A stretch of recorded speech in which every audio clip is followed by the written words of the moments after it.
Courage and stupidity go together like gasoline and fire. You can't have one without the other. Courage is often defined as the quality of mind or spirit that enables a person to face difficulty, danger, and pain without fear. In other words, bravery. A lot of times, though, an act of courage can involve stupidity as well, so how does one decide if an act is courageous or just reckless? Follow this criteria to defer the two. To start, for an act to be courageous, it must involve a risk. There may be four armed thieves robbing a bank facing a whole SWAT team, but their intentions do not make the act courageous. If a man sees a child run out into a street before an oncoming car and pushes the child out of its way, he has made a courageous decision because he risked his own life to save the child's. Secondly, a courageous act must be done for a logical reason. Bungee jumping off the highest building in New York for the TV series Fear Factor for a reward of $50,000 may seem courageous, but because it is done for publicity and at a reward, it is not a true act of courage.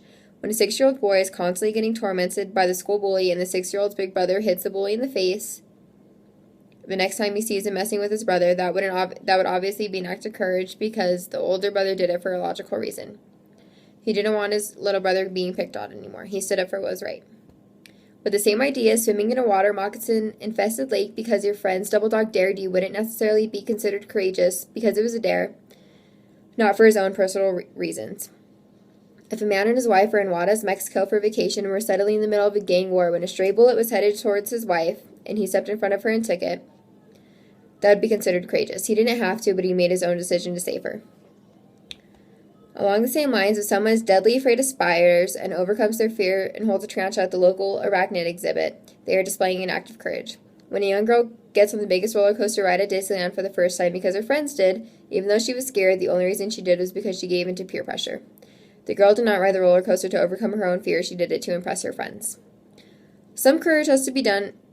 Since courage has to be for some sort of benefit without reward, if a woman rescues a dog just for the sole fact that she'll be rewarded $200, it is definitely not courageous. If she had rescued the dog because of her morals and not to leave it to starve to death, it would be considered courageous because she is helping the dog. There would be no physical reward for her, but in the end she has gained a new companion and possibly saved the dog's life. A great example of courage is Lance Armstrong. After being diagnosed with cancer, he recovered with very low odds and came back and won the Tour de France. What he did was absolutely courageous because it took overcoming his fear of the cancer and it was a risk.